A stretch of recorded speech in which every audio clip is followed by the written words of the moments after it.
Hi there, welcome to the Bad Vibes Club. I'm walking along a footpath in Suffolk, where I live now. You don't care about that. You might do.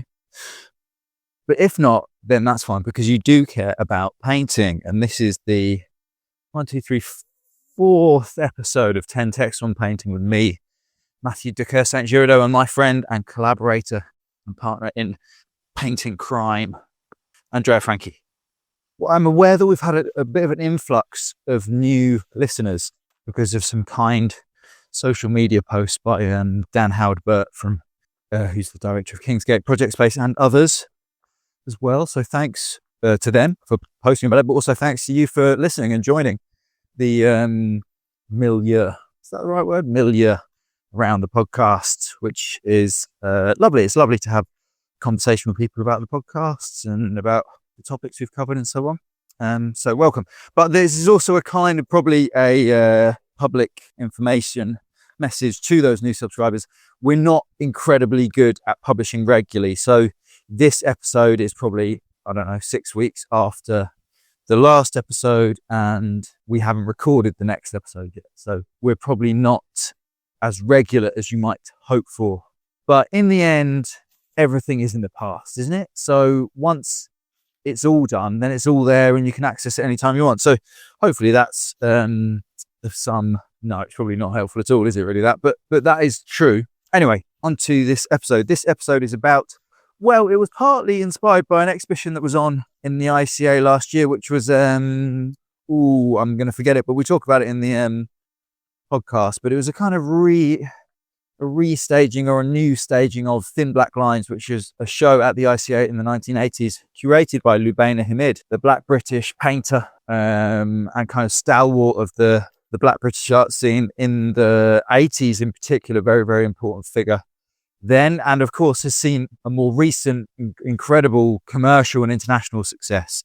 We end up talking about Lubaina Himid. That ended up being the focus of the episode, and we'll talk about why that is and what that meant. That I'll just talk about the text. The texts are Lubaina Himid, A Conversation and Keywords, which was from 2019 and is in the book Lubaina Himid Workshop Manual from her shows at Modern Art Oxford, Spike Island and Tate Liverpool, I think. It's like a touring show.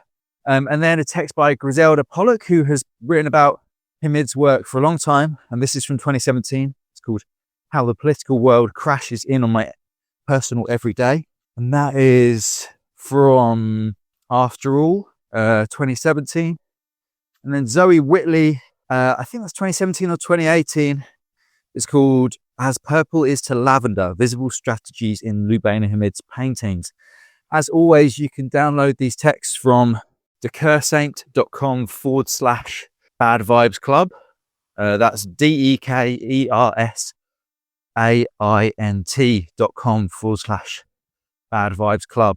Finally, as I'm now prone to saying, please go into your podcast app and click the like or rate or comment button and tell us what you think. Tell us what you like. Tell us what you're enjoying about the podcast. And yeah, obviously the ratings help us to become more visible to other people. And of course, go and recommend this podcast to other people. Painter in your life, sculptor in your life, for the previous series, 10 Texts on Sculpture. And there's a huge archive of Bad Vibes Club podcasts on this feed. Go back in the feed to listen to 10 Texts on Sculpture, the previous series with Andrea. And then lots of conversations with lots and lots of different artists and researchers, academics, writers, and so on. That's probably all there is to say, because me and Andrea do quite a good job, hopefully, of introducing in the next section, or in the first section, as you'll hear. And I'll be back with you at the end. Enjoy. Hello, welcome to the Bad Vibes Club. My name is Matthew de Saint-Giraud. And my name is Andrea Franchi. And today we are talking about, well, maybe we need to talk about what we're talking about. We are going to talk about Lubaina Himid, the British painter, but we started off thinking we were going to have a slightly wider conversation, I think. And that was, I guess, inspired by going to the ICA show, which I'm now going to forget the name of.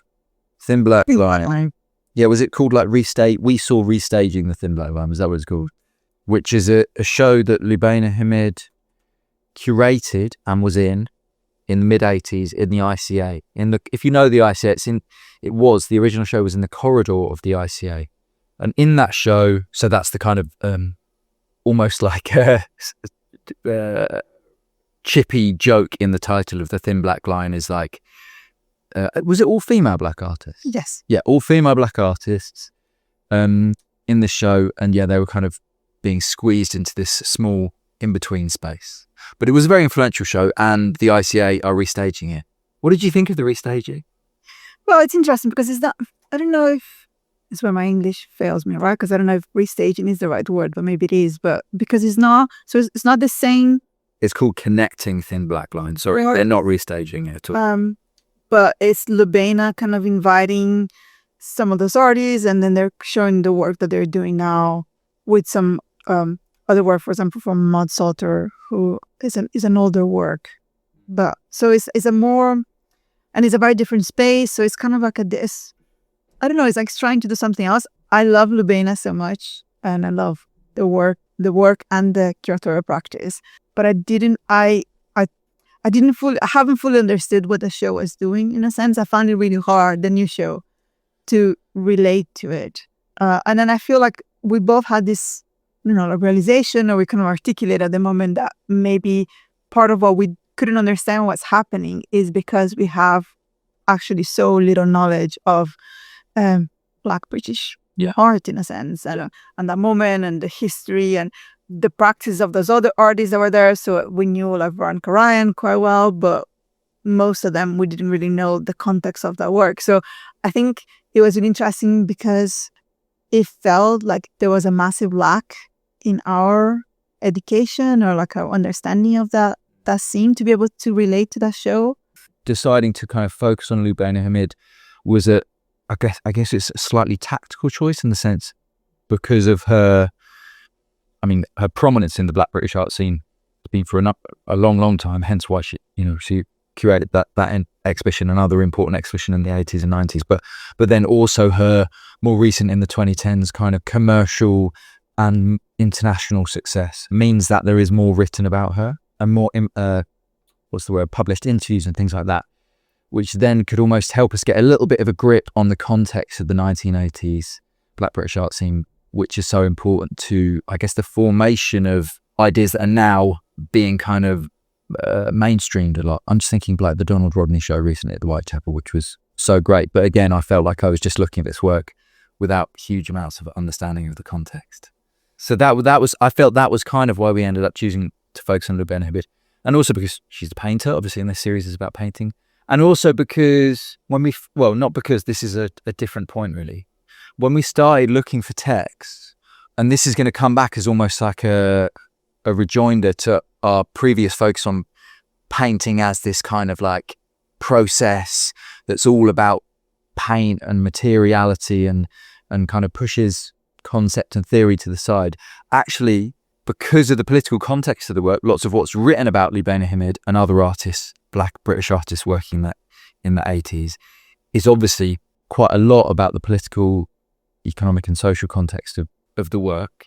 But also, when we really got some good texts, her focus, Lubaina Himid's own focus on the way she talks and writes about her work, is a real mixture of stuff about process and method and paint. Yeah, sure, that's all there. But there is a real focus on things that in previous episodes we've almost said, oh, that's like not so relevant to painting, like, or that's not the best way to think about painting, like social context, external references, symbology, things like that. I'm going to disagree with you. Okay, cool. Just stop. No, because I think it's not that we're saying painting is about process and materiality and it's not about theory. It's that I think the problem is when theory or the social, the political are used as a way to not have to look at the painting at all. And I think the way that Lubaina is thinking about those things is always related, is always in relation and through a lens of the painting. Yeah, definitely. I agree. All right, so the one we're going to start with is we've got 3 texts this time to help us as people kind of trying to get to grips with someone's practice, but also because they're just 3 really different texts, and that's quite interesting to read them alongside each other. So the first one, I should name all of them, shouldn't I? So the first one is Lubaina Himid in conversation with, I guess it's the curator from curators from Hollybush Gardens. It's called A Conversation and Keywords. And I think that's from 2014. Actually, I can't find now. I think that's from 2014. The other one is by Zoe Whitley, and it's called As Purple Is to Lavender, Visible Strategies in Lubaina Himid's Paintings 1999 to 2017. And again, I think I'll put the correct dates in the PDF, but that's from 2017. And then the final one is Griselda Pollock, and that's called How the Political World... Sorry, Zoe Whitley is a curator, and Griselda Pollock is an art historian. How the Political World Crashes In on My Personal Everyday, Lubaina Himid's Conversations and Voices Towards an Essay About Cotton.com. And that was in Afterall in 2017. All right, but we're going to start with the conversation. Yes. Yeah? Okay. And it's a funny text because it's an interview, but it's also got all these it's got keywords at the end. Yeah, it's got this like list of keywords, which is really fascinating. But what was your first quote? Maybe we should just get into the text. My first quote was, I didn't train as a painter, and painters will be able to see that. But actually, I'm not that interested anymore in worrying about how the different styles in my work are missing or misinterpreted. And I thought that was something really interesting because that she keeps coming back to this idea that she trained to be a set designer for theater, like she studied at Wimbledon, and that is a completely different way to come into painting. So she's always thinking about the audience. She's always thinking about the relationship between the different characters or different things that happen in the painting. There's like a very different, but at the same time, she is a painter. She kind of claims that as well. And I think that tension between those two things is super interesting to me. And but there's a sense of independence in just I was reading somewhere else, she's saying like, I know I'm not a sculptor because when I look at things and the things that I'm interested in, the things that I'm referenced are never sculptures. She's saying like, I'm always looking, I'm looking at Hogarth and I'm looking at all these different histories of painting and this and that, and I'm not interested in sculpture, even though her work is described as sculpture a lot of the time. But there's something about being in and out and that relationship with medium that is really interesting, considering that we're boxing people into genres at the moment. Yeah, we do. I mean, obviously, it's partly this idea of boxing people into subjects is kind of false. But again, maybe this is another thing where over the past few episodes, we've kind of built up this idea of the painter as, actually, no, painters really do like the notion that they are in a history of painting. But actually, Lubaina Himid is slightly reminding us that's not always the case and not always relevant for every painter. So my first quote was probably just the next bit of your quote, which explains, in her own words, what she thinks this kind of set design, theatre design helps with.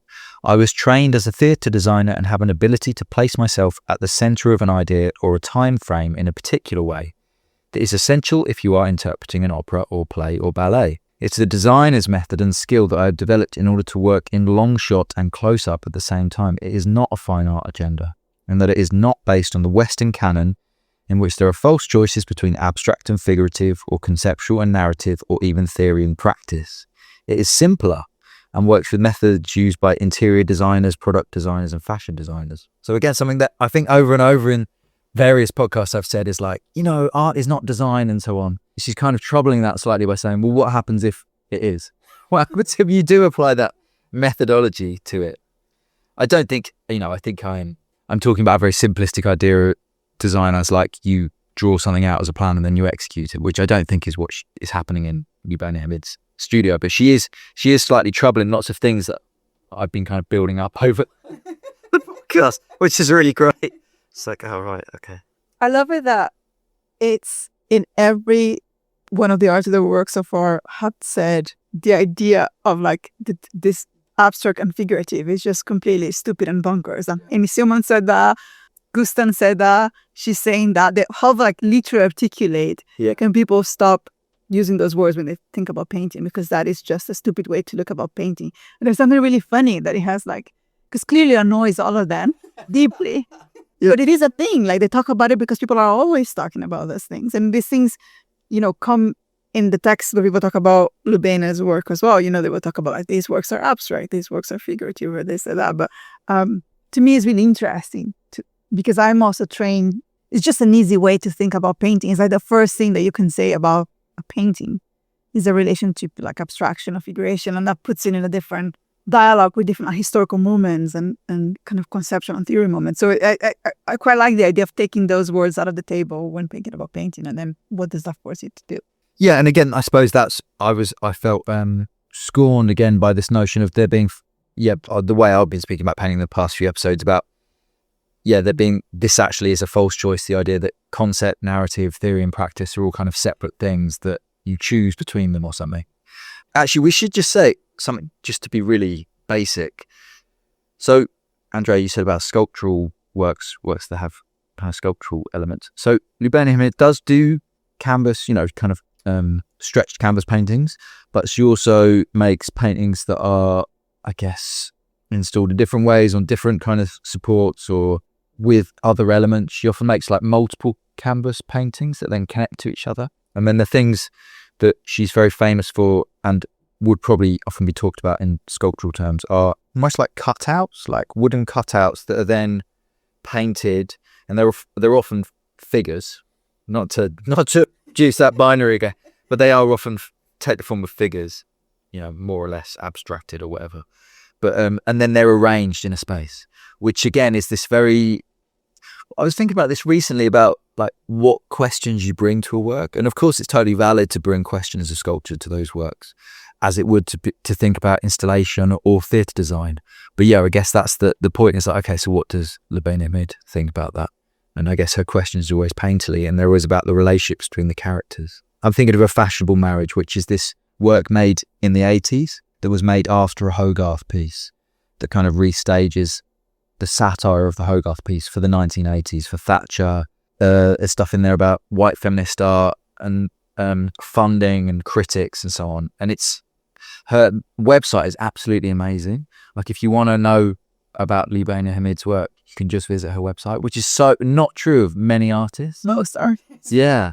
So it's really worth doing that. She writes really well about her own work and really clearly and kind of quite unfussily. And so for example, in A Fashionable Marriage, she literally kind of goes through the cast of characters and describes who they are in the Hogarth painting and who they are in her work and what that meant for her at that moment and then what she thinks about it now. It's really amazing, actually. But why don't let's stick with the conversation. Then my next bit was the method. She has this list. She then suddenly kind of goes into this list of painting methods, which is really fascinating. I feel quite hard to work out sometimes. So maybe we can talk about it. Yeah, because I think so. Some of she has this more recent book called Make, Do and Mend, and she has quite a few of those lists to more recent work that she does. And I really love this way of working. This just her way of writing, which is like so practical and specific and pragmatic and then completely poetic. And then you mix these two things together and it's really hard to like find your ground. Yeah. Shall I read it out? Yes, please. Methods of painting include fast, wet, energetic, colours mixed on the surface of the work. Slow, careful colouring in, colours mixed on the palette. Supports include found objects, wooden cutouts, wooden planks, fine linen, primed and unprimed, paper. Placing myself inside the process. The methods, so that's almost like the title of the following things. Placing myself inside the process, : the methods of putting on the paint are connected to what I think the process will give me. So that's an interesting phrase, I think. The methods of putting on the paint are connected to what I think the process will give me. I usually have to set myself a near impossible task based upon one or two tests: endurance, speed, number of people in the composition, horror deflected, trauma differently expressed, politics of the lived experience, perceived gaps between the politics of openness and the reality of my everyday experience. Which, exactly as you say, like mashes together like all these different things. Speed and endurance feels about, that's something about painting and being in the studio and how much work you can do in a day. Horror deflected is like an entirely different thing. And I love that like one or two of those things create the impossible tasks that then creates the kind of activity of the painting or something like that. But the bit that caught my eye are, and maybe you can just help me work this out. The methods of putting on the paint are connected to what I think the process will give me. What is that? And then why does she obviously thinks that's important enough to kind of like stay? Yeah, I keep thinking about, because I found that really hard to properly grasp as well. But just I keep thinking, I keep trying to understand if what she meant, what the process will give me, is not what the process would generate on the object, but it's what the process will give you as an artist in terms of like learning and understanding. Like there's these two different things, and I couldn't understand which one she meant. Yeah, because one of those versions is kind of a rejection of painting as process or something, right? One of those interpretations is about the reason for putting on a paint in a certain ways are to achieve a certain effect, and you don't care how it feels put on. The other one is give me what that process will give me. It's the opposite of that. It's about what it feels like to do it, or maybe it's in relation to these impossible tasks or kind of burdens of endurance and horror and trauma and politics and stuff. Don't you think there's something amazing about her paintings in which there's almost like a carelessness about them in terms of painting? Like there's a way in which she wants her work to do all this stuff, and she's doing it through painting, and she clearly loves the painting, but she's also not that bothered about the painting in some way. There's like this kind of tension of these two things. Yeah, well, I mean, I think what's really interesting is worth noting that many, not all, but many of the paintings are part of series, as in they're not just individual. I mean, probably that's the same for lots of painters, but obviously there's the installations which have lots of elements which presumably are being painted like all at the same time or in sequence or whatever. But even standalone works, like really standout works, like the Tate has Freedom and Change from 1984, which is just this amazing like main painting on hung fabric of two black women kind of running and dancing in the sand with these amazing patterned dresses that are almost collaged fabric.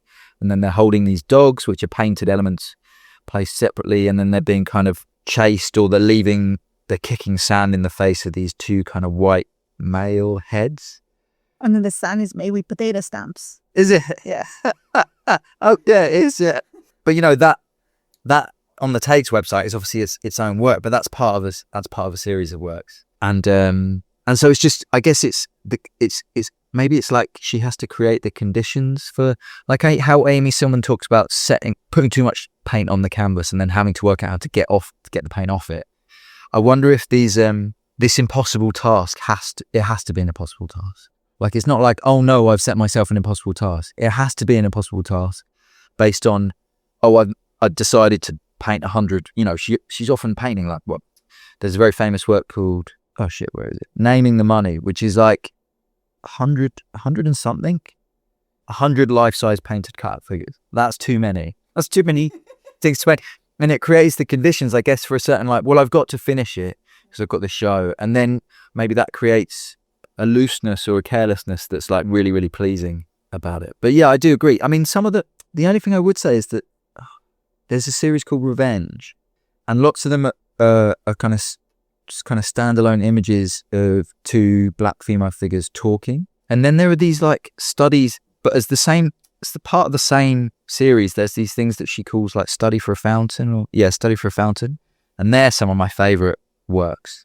I imagine they're smaller. She doesn't give sizes on the website, but these kind of little things that are studies, and they're so great because I guess I'm always looking for ways to kind of isolate technique and to be able to look at something, because there's a lot going on in her bigger work, and it's nice sometimes to be able to just sit back and just like a lot of the writing when it does really focus on the painting is about color, and the use of color in these is really, really amazing.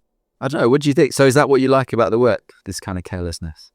Yeah, I don't know. I'm really worried because I don't want the carelessness to sound like it's a critique. Like it's not. I love the work. I'm just thinking, I don't know, in terms of its relation to stage design and, paint being used in that different way. Like, when you're painting a set design for a theater play, then you're using paint in a very different way from like the history of paint. So I think what I love about the work, I don't know, I think what I love about the work is so much connected to what I love about her. I think like her thinking about the work. I was just thinking today, I was just saying to someone here at college that wouldn't it be amazing if like the art school in Britain was founded upon Philida Barlow, Lubaina Himid's ways of thinking about art instead of Anthony Carr and all those dudes. Like we'll have a completely different education establishment. Like there's something so, like you said, it's very direct and it's very poetic and it's very pragmatic, but it's also so intellectually sophisticated. Yeah. The work she's doing and, the work she's doing as a curator and the work she's doing as an artist and the way she articulates what work is doing and what she wants work to do and how enmesh that is with like the conditions of its production. So, you know, she talks a lot about like making stuff in the kitchen, making stuff with the things that she got. Like she was saying that the piece of work that is inspired by Hogarth, it was shown in like the 80s and then it wasn't shown again until 2014. Yeah. And she's like, I just managed to put it away. Like, I'm like, isn't it lucky that I managed to like, you know, find a place to put this massive work away and save it for like 20 years and no one cared. And now it's considered like this, you know, like classical foundational British artwork. But she cannot drop these things as she's talking about the work that are so important to understand how the work was produced, like and how it's gonna like engage with those conditions of production. So I think to me, I love the work, but to me, what really got me was just I read so many of her texts and I watched so many of her lectures of her talking, and I feel like I just think she's brilliant. I think she's one of the most incredible art intellectuals that there are now. Yeah, there's loads of amazing conversations with her on YouTube at various biennials and so on. And what's really fascinating, right?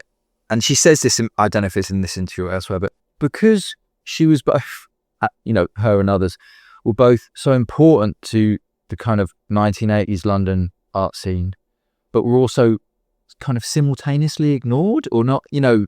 Completely ignored. Like, you know, the ICA exhibition, it didn't get covered anywhere. Like, she doesn't have reviews of things. When she talks about curatorial projects, she's like, there's no photos of this. It's never, you know, the only like cover for that was that guy in The Guardian. What's his name? You know? Oh, he got, yeah. But that's as good, you know, that's as big as it got. So it was really influential, but it's still doing the same thing that is happening now, which is like, it keeps like trying to emerge, but not, you know, none of those works were bought. Yeah. It's crazy, isn't it? Right? No, it's not not like crazy. it's not like collectors, because you know the art market is something else, but not but institutions. Like institutions just look at that and just ignored it. And you know, and she applied to the ICA for like a curator job, and the ICA said like, well, this sounds really important thing, so we'll give you the corridor to do the show for like 6 weeks. It's like a 6-week show on a corridor. But then at the same time, then she makes, you know, she creates this show that is like one wall of photos and then these little booths of like paintings and things for these other artists. And she was saying you don't really have documentation of the actual work you only have of the wall because there was no space, because you have to like be in directly in front of the work. Yeah. And then I think about art school and I think about like, you know, when we talk about painting and we're like, oh, you need to think about what space you choose. You need to have space to look. And this is what I think about what would be an art school running the principles that someone said like, yes, sometimes you just have a corridor and you have no space and you do paintings that, you know, you just see the painting like a hand distance. And there's a completely different way to navigate the world and the conditions of existence in the world. I think it's just incredible. Sorry, I just like carried. No. I think that's really relevant. The work. The point being that okay, so it's maybe a complex point. There's a kind of unfazedness to Lubaina Himid in conversation, in the sense that it feels like she's probably been saying the same things forever, but now she's just saying them in front of like fawning audiences of biennial or art fair attendees and commercial collectors and so on. And that I think that is kind of forged in that weird bit of her career where she's really an important figure in Black British art, but is also having like no commercial success. And did she go and teach? She becomes a professor somewhere, didn't she? Yes. I can't remember where it is. But the point being that, she sustains her practice through getting money from a job rather than through selling work.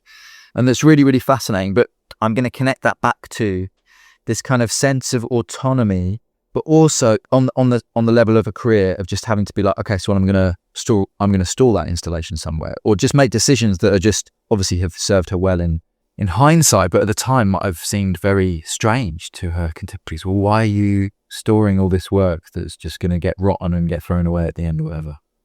But, oh no, I've forgotten the last bit. This was really good. Anyway, on the level of the painting or something, I've just got too many tabs open. I'll come back to it. This is it. It's my next quote.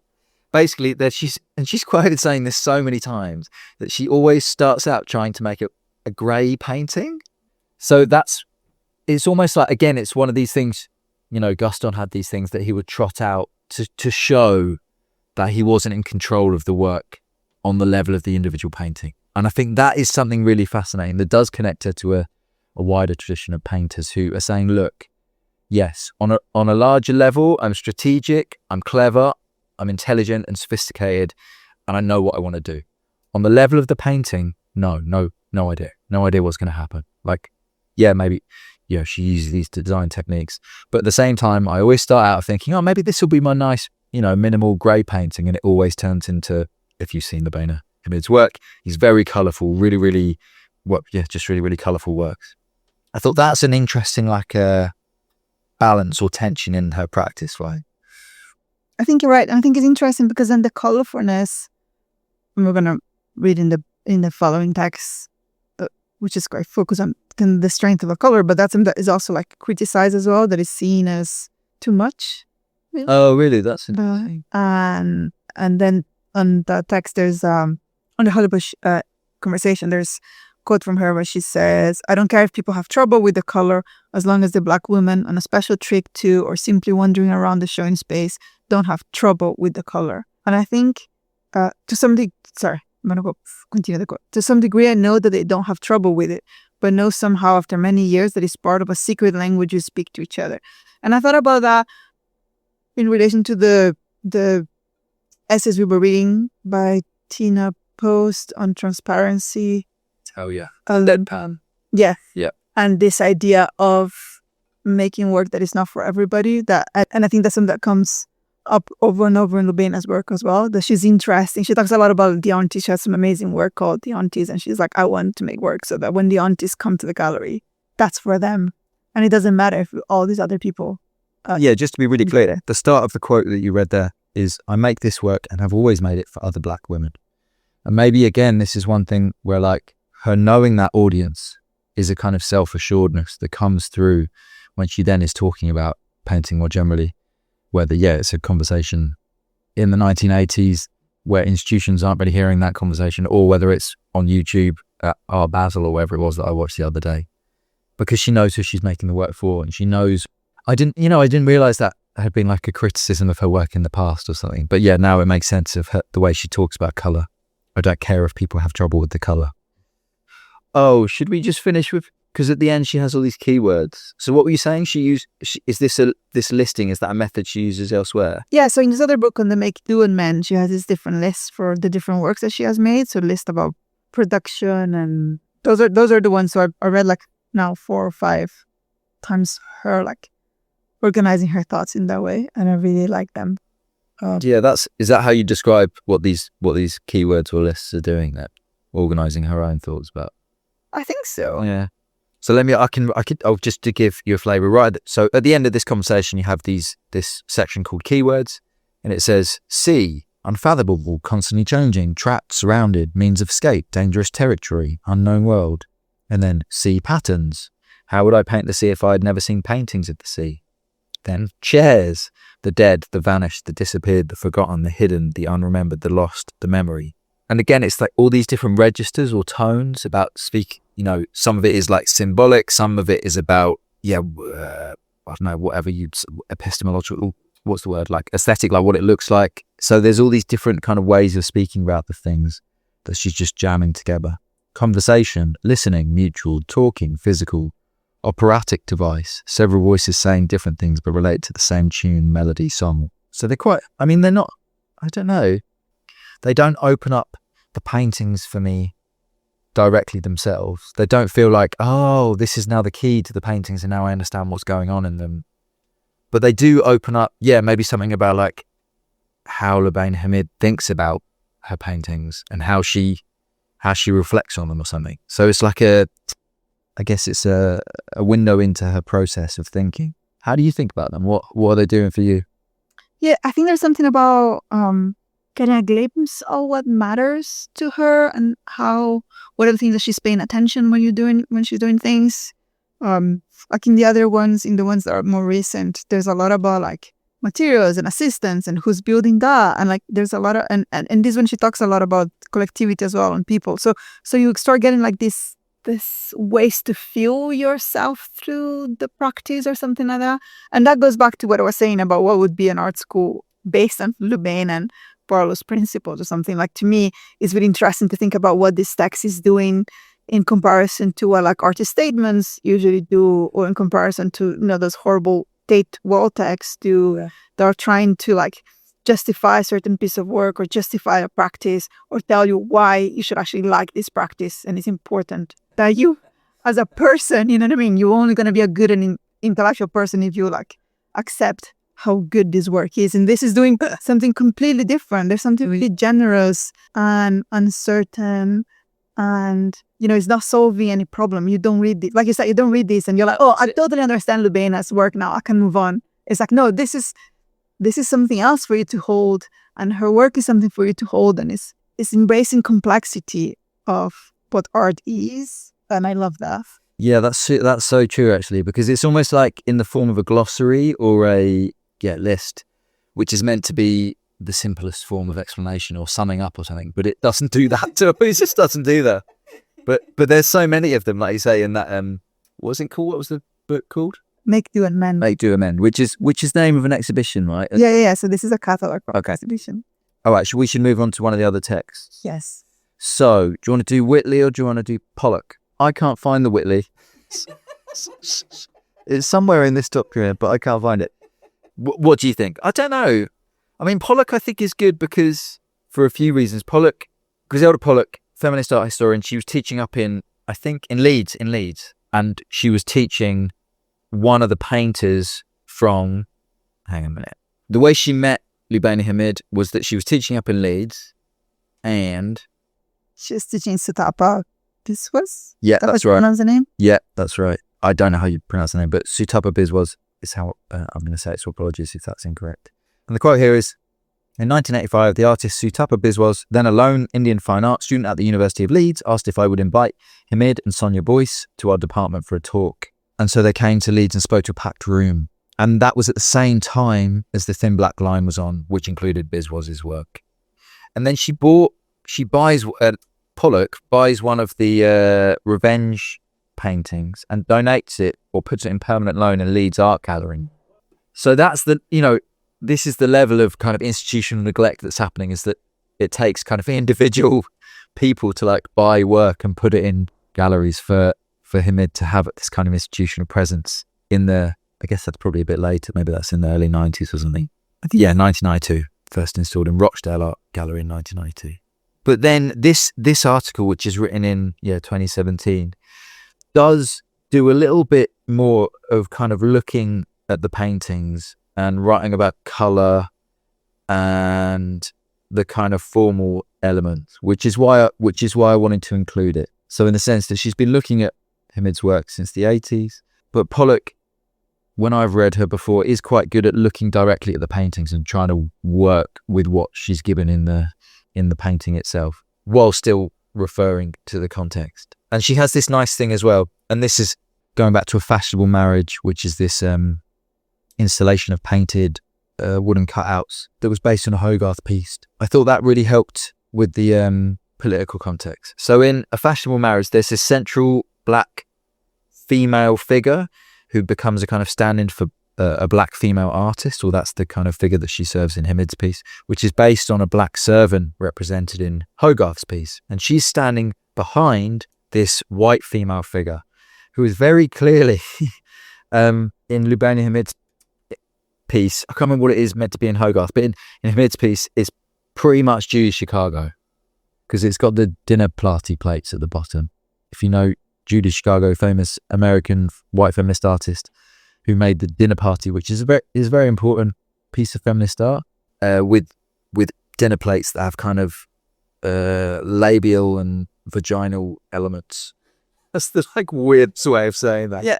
Can you say it in a better way? Vulvic? What's the word? Isn't there a word for that kind of vulvas? It's just a No, I know it's a bunch of vulvas, but isn't there? Oh, anyway, whatever. Doesn't matter. Let's keep that in. That's funny.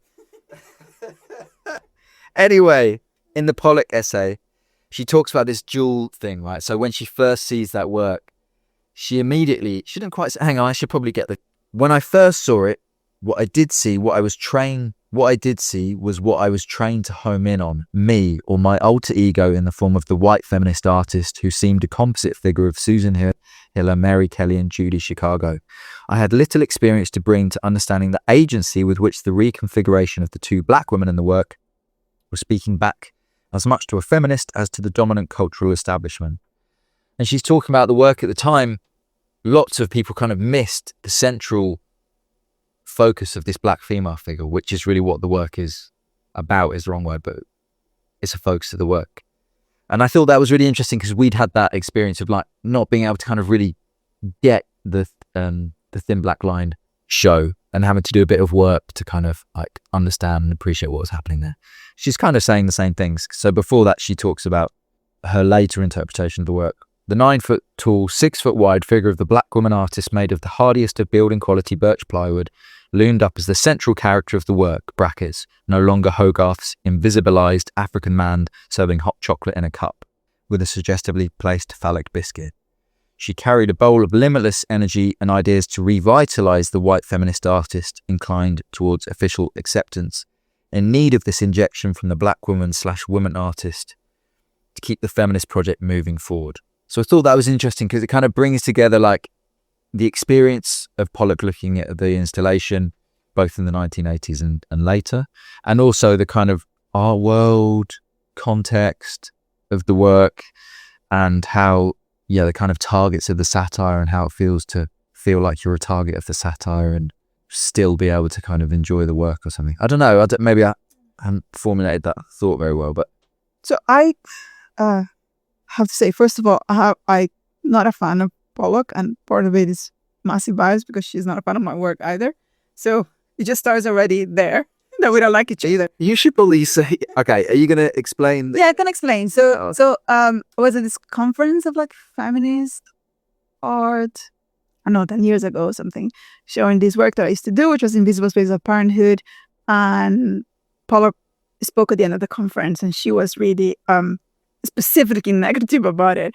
Because she said, people being me, and Kim was part of this. We did this work together. Should like stop looking back to trying to like do this work that tried to reinvent and remodel certain ways of being and being a woman in the world, and certain collectivities around womanhood. It was a work about motherhood, and because that was already done in the 70s, and what we actually need is more people painting pregnant women and labor and stuff like that, which I think is an utterly stupid thing to say.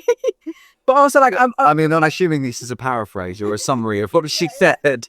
But to me, that it's all symptomatic or like fundamental difference in the way that both of us think about what art is and what art does, and where, again, like, you're painting pregnant women, you're placing yourself in the discourse of art, and you're doing something that is quite specific to that discourse, which is quite different to the work that I'm doing, which is more interesting, some of the work in the realms of politics or other ways, which is fine. But I think I'm just saying that because I probably just come to this with a different level of bad mood because of this personal annoyance at this thing.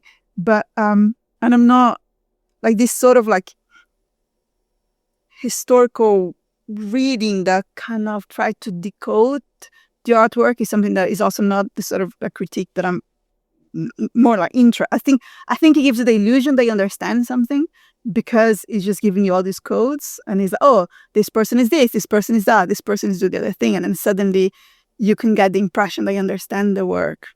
I don't know. It's not the sort of analysis that I like.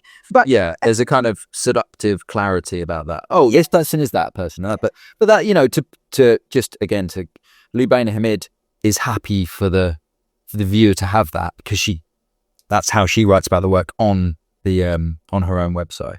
So I think it's like, again, it's like a different thing for me. Normally I'd just be in total agreement with you and just be like, yeah, absolutely, But actually in this work, because it's quite a complex set of references through the Hogarth piece and then through the art world of the 80s and stuff, for me it's really helpful to have the Himid version of it. Oh, I think it's helpful. I think to me it's just like her stuff, Alice here.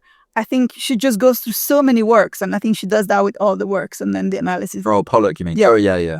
never kind of fully develops. But the thing that I wanted to highlight, which I just realized now that you said that, I mean, I had made a little note, but then you read another quote that I hadn't seen, which is like the thing about like injecting something, like Black feminist art is injecting something into like feminism. And then she has this other thing where she's talking about the work that she bought. And then she said, such viewers might come to feel at home in the gallery and be inspired to be like the artist, to become an artist. To me, there's like and I know actually Himid and Pollock go along really well. And Himid is always talking about Pollock as kind of like a really important person in relation to her practice. But I find that so tokenistic and patronizing. Yeah. The way she writes about it. Like, I find it really uncomfortable. And again, it's so different to read Himid saying like, I'm doing this thing with colors and it doesn't matter if like, white people don't get it or stuff because I'm doing it for the special audience. It's such a different way to say, to kind of conceptualize the audience and kind of the subjectivity that your work is creating, that you think like, oh, those viewers might come to feel at home or be inspired. I don't know. There's something a bit othering or like patronizing and well, there's some. I mean, again, this doesn't have to be specifically about that Pollock quote, but it echoes lots of things that you hear people saying that have a kind of populism in them, which is, if we put this work in the gallery, this kind of person will come into the gallery and they will feel like they belong in the gallery. Which, if you flip that statement, is like, this kind of person doesn't come into the gallery because they don't like what we do. So we just need to like put a bit of what they like into our gallery and then they will then like what we do, which is like a kind of mad idea anyway, because hopefully what you do is art and not like a weird set of symbols or something that just like connect to different groups or something. Yeah, it's like it's not like you're producing this kind of, I don't know, consumer thing and then you realize, oh, this is an untapped market. Yeah, exactly. And you have to get these people to come in. But it's like, hopefully what the work is in the gallery, it's because it is really incredible and interesting work and it's doing really interesting things. And I understand that there's a lot of, from the perspective of this Black artists in the 80s, is like, well, it is real. You couldn't go to the gallery and see Black people. You wouldn't have Black people on TV. Like, I think it's a quote Sonia Boyce saying, you could only see Black people on the mirror or in your family or in your community. Like, there was no expression of Blackness. So I do understand that it's completely missing. But the two different phrasings of that, I totally agree. The only thing I would say is that there is something nice later when she's talking about the painting that she places in Leeds Art Gallery. She says, the painting is often hung by the curators in conversation with abstract paintings, namely Winter Palace by Bridget Riley from 1996, an artist with whom Himid feels herself to be in conversation, and Helios 1990 by Gillian Ayres. As a frame, such conversations work insofar as they acknowledge Himid's rightful place alongside her British contemporaries in painting, and specifically in terms of colour. Now, again, that last sentence, as I'm reading it out, is quite weirdly structured about this notion of like acknowledging Himid's rightful place. But I do think, again, it does, if you get rid of that bit, I guess what I'm trying to say is that like Lubaina Himid has been in the art world long enough to appreciate that you need to work with the forces that are also working against you. And I suppose those forces are like in everyone. And, Pollock is a champion of Himid's work while also sometimes, writing about it in quite odd ways that like, mark her as someone who's been institutionalized into certain ways of thinking about the role of Black British art in museums, for example. But also, she is correct that it's nice that Himid's work is being hung in relation to the use of colour, because that is something that's really important in the work and is something that Himid says herself about Bridget Riley and so on. So it's weird that it's like a recognition that's also a bit like weird. And I don't know, what's really nice about doing this reading for this podcast is that none of the writing really ever transcends, or that wasn't the word, but escapes, reaches like this kind of velocity at which it can just talk about whatever brushwork or colour or something, because it always has to be tied to the political and social context of its making, or the sequence, the quite odd sequence of when it was shown and then ignored for years and then reshown and remade sometimes, or just how it's been interpreted and kind of criticised or critiqued over the years. And that's really fascinating and really kind of troubling to deal with, and is why we've ended up with these 3, normally we try and keep it to 2 PDFs, but just for like, ease, but you kind of can't, I think. And it's been really nice to not have, I don't feel like I've got out of the trouble of being a white man looking at this work, basically, to put it in really simple, reductive terms. I wouldn't normally, but like, I'm really enjoying looking at the work. And the work, to be honest, I'm finding it hard to talk about the reading. I find it much easier to talk about the work while looking at it now that I've done the reading. But the writing itself, I'm not really getting loads of great quotes that I'm like, oh yeah, this is great. It's more just like, I'm glad I've done the reading, so now I can kind of look at the work and really enjoy it. I don't know. I think it's also important to say that we chose the 3 PDFs, but I don't know you, but for me to understand Lubaina's work, I read so much more stuff. Totally. I read so many things and I watched so many lectures, and it really took a while for me to feel that I had the tools to kind of look at the work properly. And now I just think the work is extraordinary. Yeah. Because I just needed to build a context. Yeah, and I think we should move on to Whitley's text. I wanted to watch one thing. So because just to say, so there's not all me complaining about Pollock, because I think there is some like interesting bits. And so one of the things that I really like, there's like these 2 short quotes about the relation between labor, because that's something that comes in her keynotes and some of her writing, this idea of like speed and labor and the embodiment of paint. This work reminds me of Himid's deep interest in workers, doers, and makers, and in the rhythms of the daily lives of those who cooked, nursed, mended, washed, grew food, made babies, prayed, healed, and farmed. I also sense the resonance she found in the sea people of Bergen from many leprosy sufferers and fishermen.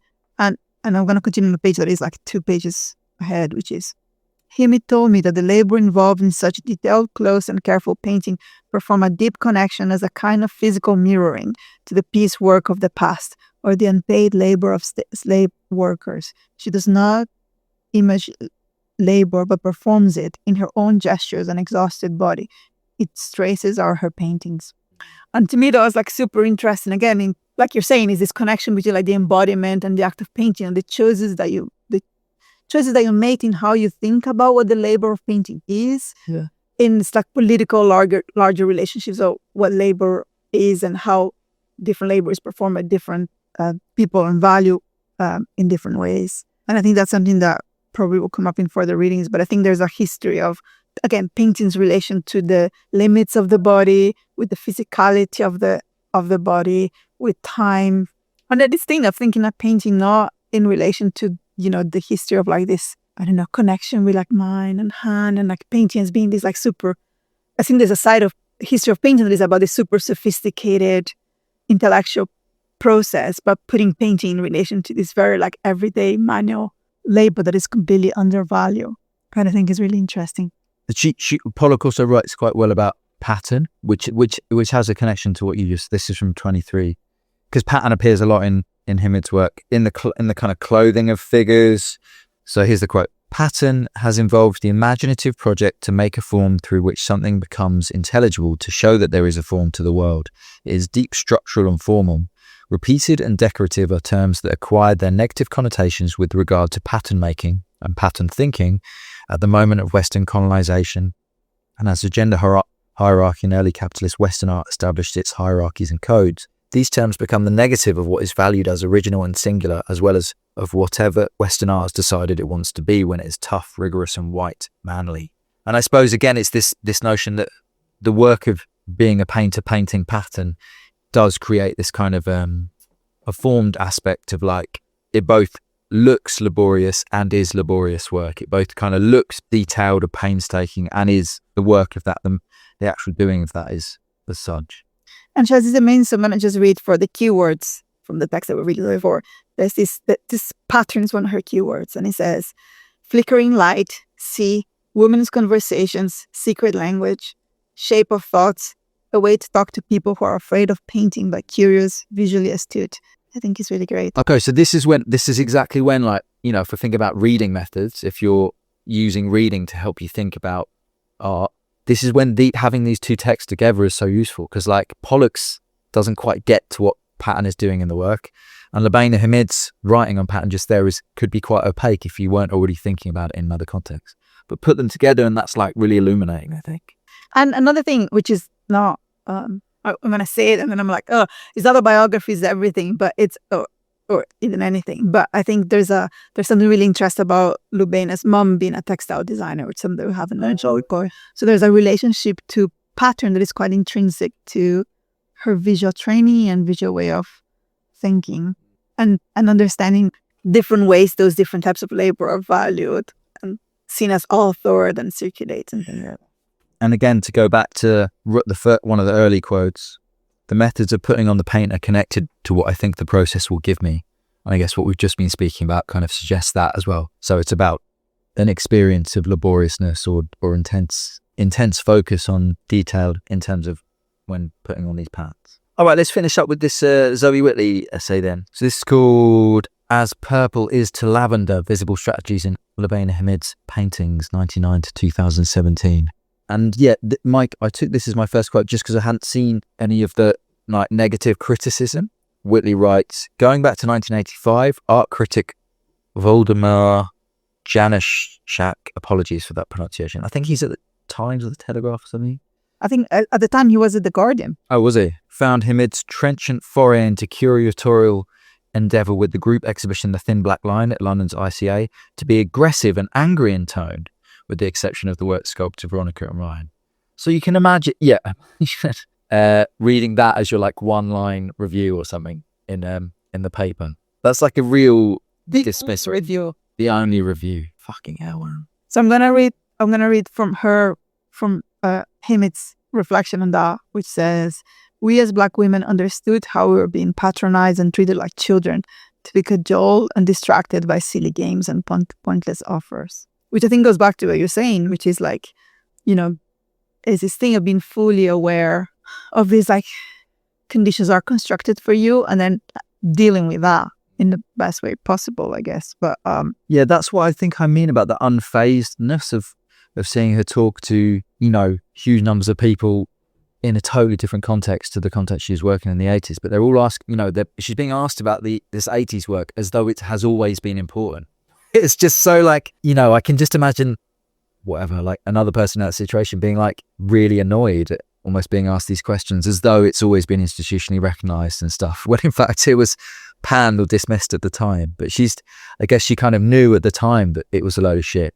Being offered the corridor space was a load of shit. Being given a one-line review in The Guardian, dismissing the show entirely was just is all nonsense. And your job is to focus on your audience and your making process. And but maybe unfazedness is such a good word. So maybe if I can replace that for what I said before, which was thoughtlessness or carelessness. Carelessness, yeah.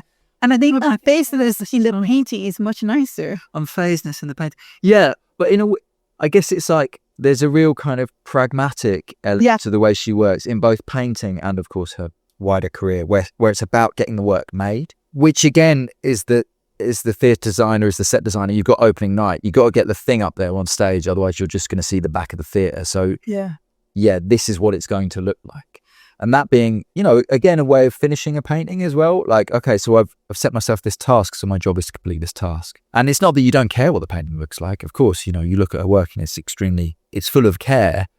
But on the level of the individual stroke or the coherence, there's a different kind of coherence going on in her work, where there's lots of different kinds of, as she alludes to in the keywords, there's lots of different kinds of painting going on that don't necessarily attempt to either make sense with each other, cohere in a way that would look smooth, or really foreground their dissonance in a kind of, I'm thinking lots of contemporary painting that would have something that looks really blurred in the background with some really clear sort of brush stroke over the top to really foreground the difference between those two strokes. That's not really how she puts techniques together. I love that. I think that different type of coherence is exactly what puzzles us. That's the part is so hard to because it's so different to the type of coherent goals that we're used to. Yeah. When we're looking at paint, and she was doing something completely different. Yeah. What else have you got from the Whitley piece?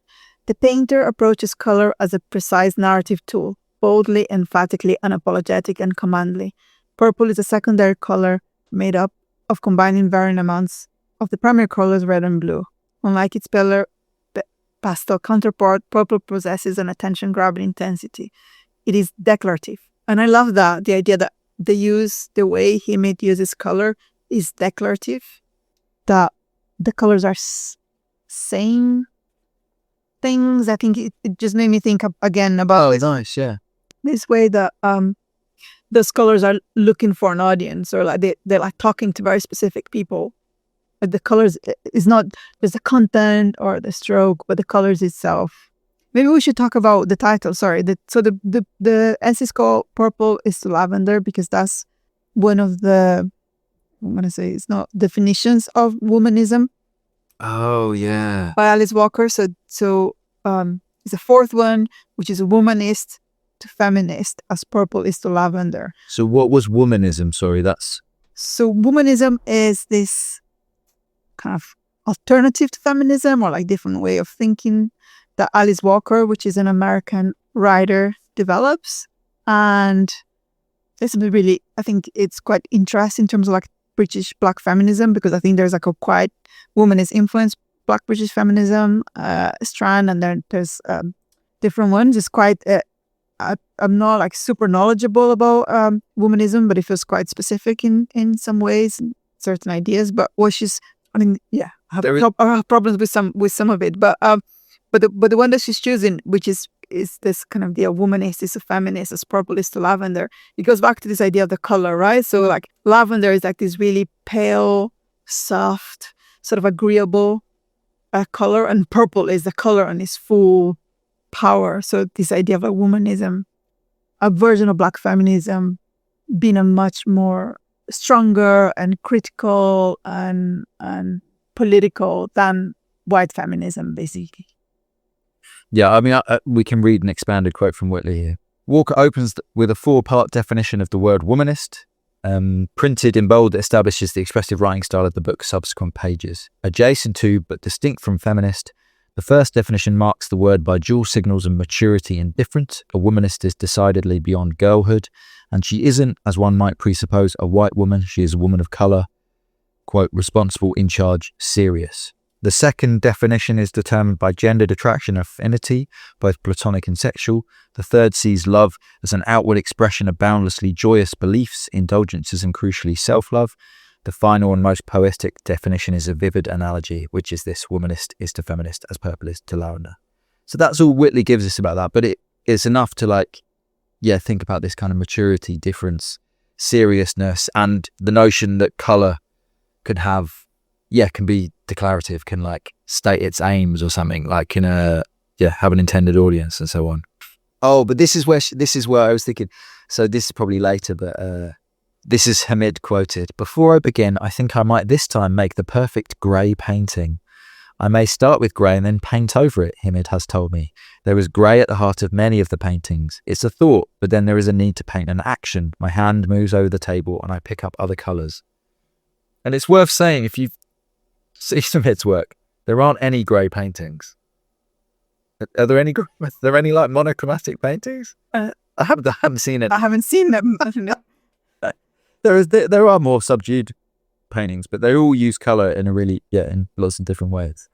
So it's funny, this grey painting becomes this kind of like mythic thing that only, or what's the word, fable or something, it's a fable that she's telling about her painting, or about the use of colour, about the need to use colour and what colour does, why you would have to use colour for certain kinds of paintings. Oh, I just thought this was nice. This is just a random quote, but it contrasts with Gaston, and I thought that was funny. So Gaston says, I paint what I want to see. Whereas she's talking here about these works, is it called Plan B? It's the election series, inundated with the headshots of politicians, whether it's a local election or general election. This is Himid speaking. No matter how many election posters you see, no one is black. I'm trying to paint something that isn't there. All of my painting life is to paint something I want to be there.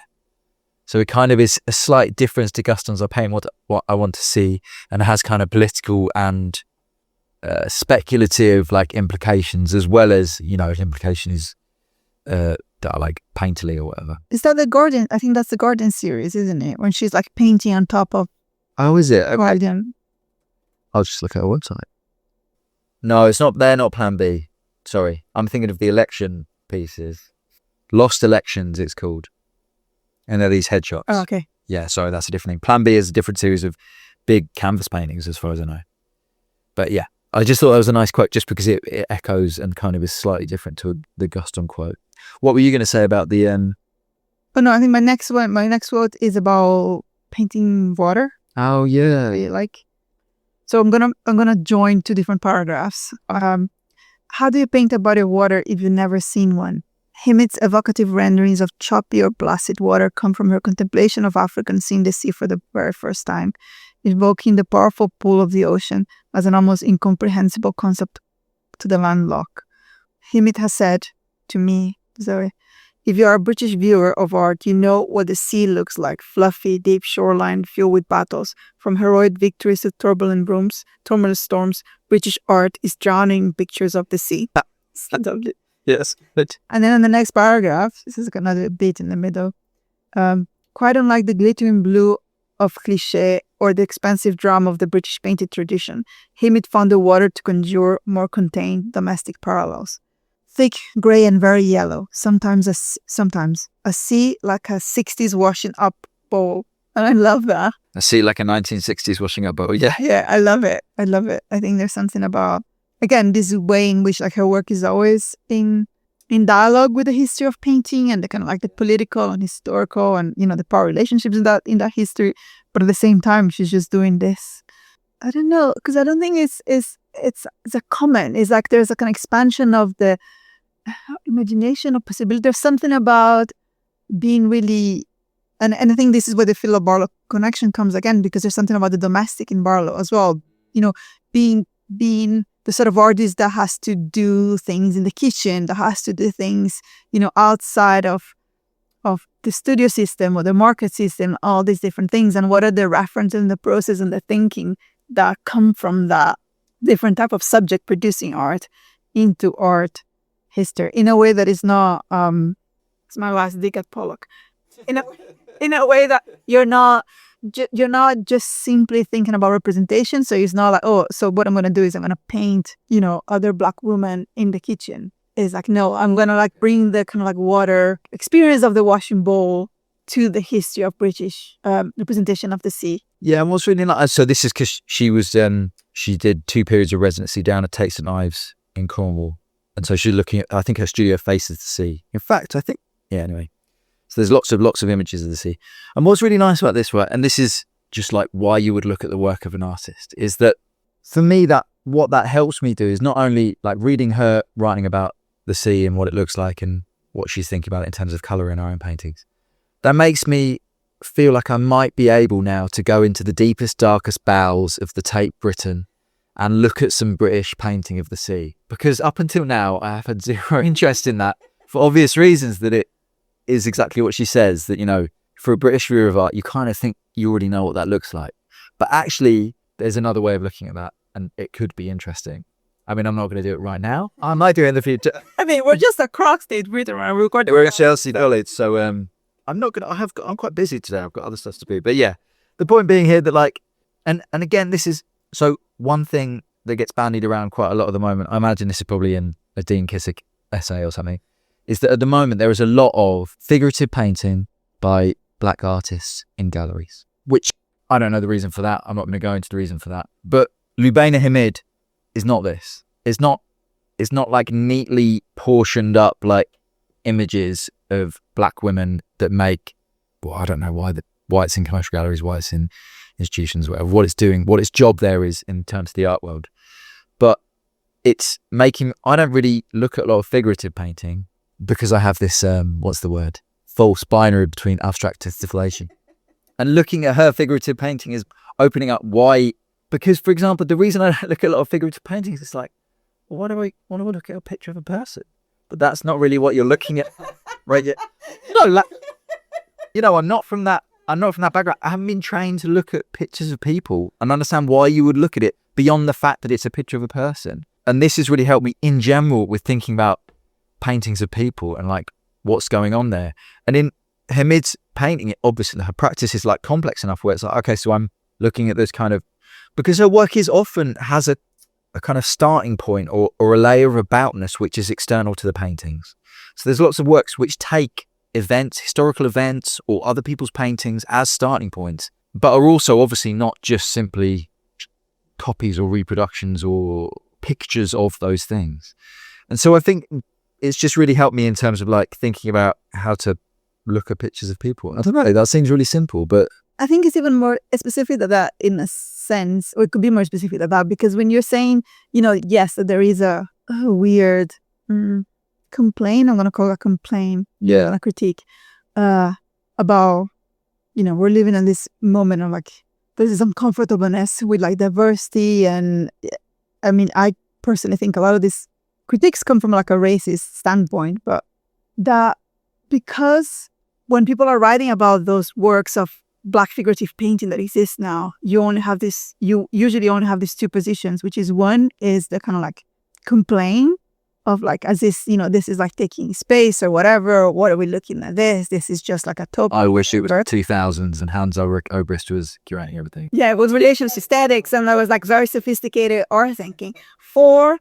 Then you have this other way, which is my problem, which tends to be about representation. And then we kind of focus on like, but this is important because, this, you can decode this painting and this is referring to, and again, this is my problem with the beginning of the Pollock essays. This can go to Hogarth and this is a comment on that and this is doing this thing. So it's hard to find ways to look at the work that is there and to look, because I would say that a lot of the work also has very sophisticated conceptual and material and all these different things that, I mean, I think Lubaina is exceptional, but I think a lot of those artists are doing that work at the moment that is everywhere.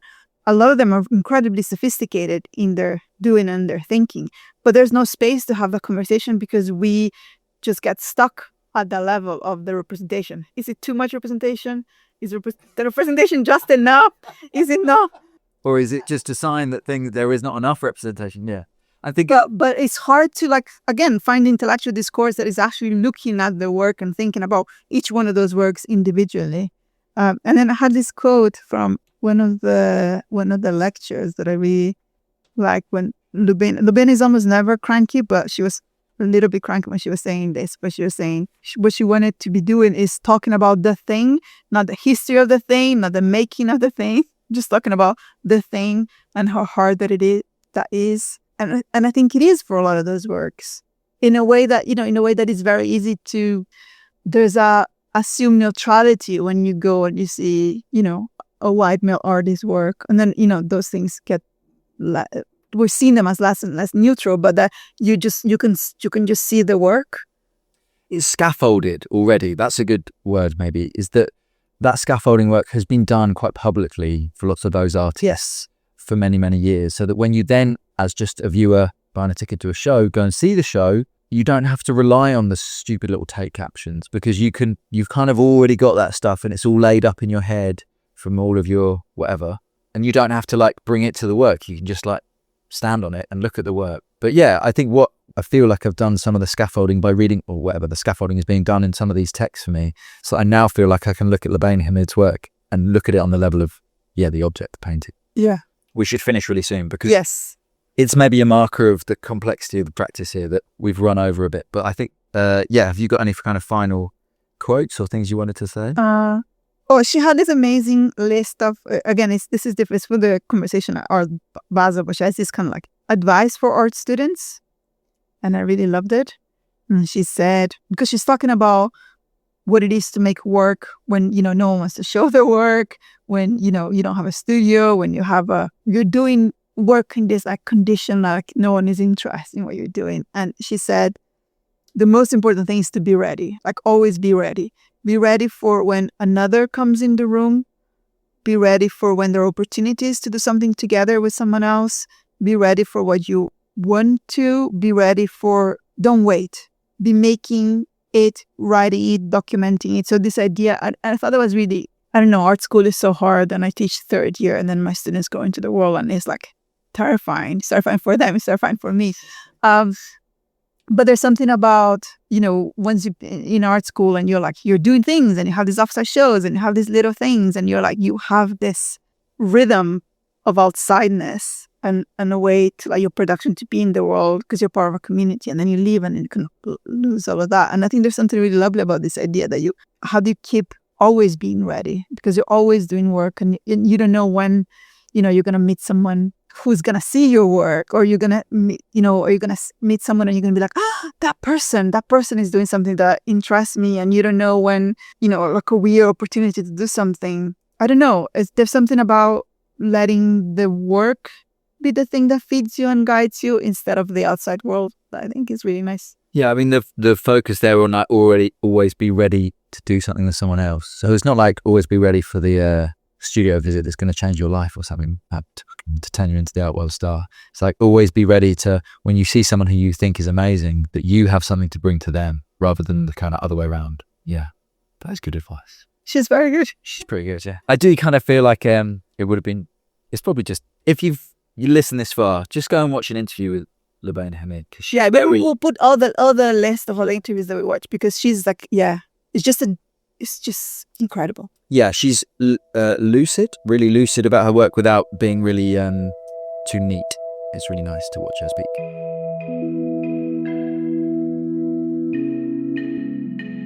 Hello, welcome back. Thank you for listening. Thank you to Andrea. Thank you to Lubaina Himid for being a very, very interesting painter. And I hope you enjoyed the episode. Thanks again. See you soon. Goodbye.